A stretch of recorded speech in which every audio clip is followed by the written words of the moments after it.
ফেব্রুয়ারিতে নয়, জানুয়ারিতেই নির্বাচন দেওয়ার তাগিদ দিয়েছেন গণ অধিকার পরিষদের সভাপতি নুরুল হক নূর। আর বাস্তবায়নের সুপারিশের মাধ্যমে ঐক্যমত্য কমিশন উস্কানি এবং জনগণের সাথে প্রতারণা করেছে বলে অভিযোগ করেছেন বিপ্লবী ওয়ার্কার্স পার্টির সাধারণ সম্পাদক সাইফুল হক।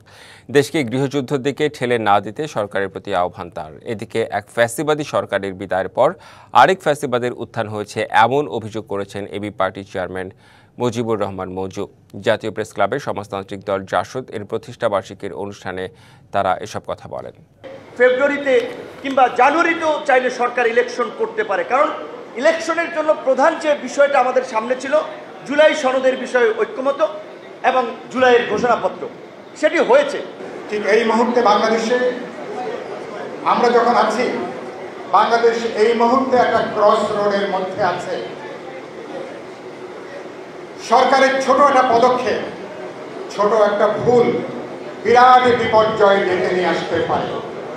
আমরা যখন ভাবছিলাম ফ্যাসিবাদের পতনের পরে গণতান্ত্রিক শক্তির সুন্দরভাবে বিকাশ হবে, তখন আমরা দেখছি 1 বছর 2 বছর যেতে না যেতেই বিএনপি আর জামাত এই ধরনের দ্বিদলীয় রাজনীতির প্রতিষ্ঠার আবার চেষ্টা চলছে।